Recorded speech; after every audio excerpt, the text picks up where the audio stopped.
ঠাকুরগাঁওয়ের হরিপুরে আগাছানাশক স্প্রে করে এক কৃষকের ৩ বিঘা জমির ভুট্টা ও সরিষা ক্ষেত নষ্ট করে দিয়েছে দুর্বৃত্তরা। এই ঘটনায় হরিপুর থানায় লিখিত অভিযোগ দিয়েছেন ভুক্তভোগী কৃষক। তদন্ত করে প্রয়োজনীয় ব্যবস্থা গ্রহণ করার আশ্বাস দিয়েছেন পুলিশ। ঠাকুরগাঁও প্রতিনিধি জাকির হোসেনের রিপোর্টে বিস্তারিত। ঠাকুরগাঁও জেলার হরিপুর উপজেলার আমগাঁও ইউনিয়নের খামার স্কুল পাড়া এলাকার কৃষক তৈমুর রহমান এবছর বাড়ির পাশে ৩ বিঘা জমিতে ভুট্টা ও সরিষার আবাদ করেছেন তিনি। দোআঁশ মাটির কারণে সে জমিতে ফসল ভালো হওয়ায় তা হয়ে ওঠে কৃষক তৈমুরের আয়ের একটি বড় উৎস। কিন্তু গত ৩ জানুয়ারি শুক্রবার রাতের আধারে তার সে জমির ফসল আগাছানাশক স্প্রে প্রয়োগে পুড়িয়ে দেয় দুর্বৃত্তরা। তার একমাত্র আয়ের উৎস এই ফসল পুড়িয়ে দেয় বাকশূন্য হয়ে পড়েছেন তিনি। এই ঘটনায় একই গ্রামের রফিকুল ইসলাম, ইসহাক আলী, কামরুল মমিন, রফিকুল ইসলাম, বুলবুল সহ মোট ১০ জনকে আসামি করে হরিপুর থানায় অভিযোগ দায়ের করেছেন তৈমুর রহমান। তবে সব দোষ অস্বীকার করে অভিযুক্ত ইসহাক আলী বলেন, তারা তাদের নিজের ক্ষেত নিজেই পুড়িয়ে দিয়ে আমাদের ঘাড়ে দোষ চাপাচ্ছে। জমিটি আমাদের, ৭০ বছর ধরে আমরা সেই জমিটি আবাদ করে আসছিলাম। তারা আমাদের জমি দখল করে ফসল লাগিয়েছে। সেই জমি আবাদ করে তার সংসার ভালোই চলছিল। জমি নিয়ে বিভিন্ন সময়ে আইনি জটিলতা থাকলেও চলতি বছর সব জটিলতা কাটিয়ে ফসল আবাদে মনোনিবেশ করেন তৈমুর রহমান। আগাছানাশক জমির আগাছা নষ্ট করার জন্য যে কীটনাশক ব্যবহার করা হয়, সেই আগাছানাশক কীটনাশক ব্যবহার করে সমস্ত ভুট্টা ও সরিষা ফসল নষ্ট করা হয়েছে। সব গাছ পুড়ে যাবার কারণে ফসল হওয়ার কোনো সম্ভাবনা নেই। স্থানীয়রা জানায়, স্থানীয় একটি চক্র বিভিন্ন সময়ে এলাকার বিভিন্ন কৃষকদের প্রথমে মামলা এবং পরে এভাবে জমির ফসল নষ্ট করে হয়রানি করে। এগুলো তারা করে যেন ভুক্তভোগী কৃষকরা কম দামে সে জমি বিক্রি করে দেয়। আমরা অনেকেই আছি ভুক্তভোগীর তালিকায়। সঠিক তদন্তের মাধ্যমে দোষীদের চিহ্নিত করে এই চক্রটিকে শাস্তির আওতায় আনা খুব জরুরি। ভুক্তভোগী কৃষক তৈমুর সহ তার পরিবারের লোকজনরা জানান, আমার এই ফসলগুলি নিয়ে সামনে পরিকল্পনা ছিল, কারণ এত বড় জমির ফসল আবাদ করতে বীজ, সার ও পানি সেচে ইতিমধ্যেই আমার বেশ খরচা হয়ে গিয়েছে। এখন বুঝতে পারছি না কি করব।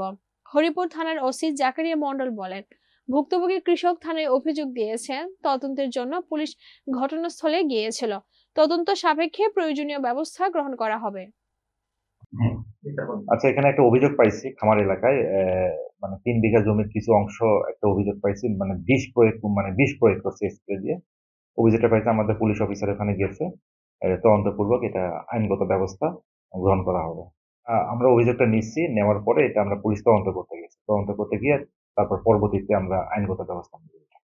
অভিযোগ পাইছি আমরা, এটা সঠিক, এটা ব্যবস্থা নিচ্ছি আমরা। ঠাকুরগাঁওয়ের পীরগঞ্জে অসহায় দরিদ্র প্রতিবন্ধী সহ ১৫০ জন শীতার্ত পরিবারের মাঝে কম্বল বিতরণ করা হয়েছে। বিকালে পীরগঞ্জ প্রতিবন্ধী উন্নয়ন সংস্থার আয়োজনে Bangladesh Red Crescent Society Thakurgaon ইউনিটের সহযোগিতায় প্রতিবন্ধী উন্নয়ন সংস্থা নিজস্ব কার্যালয়ে এই কম্বল বিতরণ করা হয়।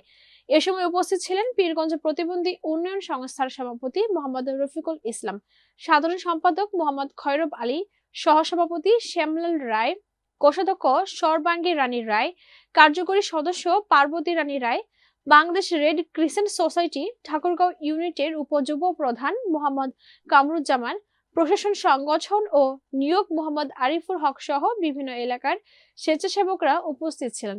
উল্লেখ্য যে ঠাকুরগাঁও ডিসি মহোদয়ের পরামর্শে ও পীরগঞ্জ উপজেলা নির্বাহী কর্মকর্তার নির্দেশে পীরগঞ্জ প্রতিবন্ধী উন্নয়ন সংস্থা নিজস্ব কার্যালয়ে এই ১৫০ শীতবস্ত্র বিতরণ করা হয়।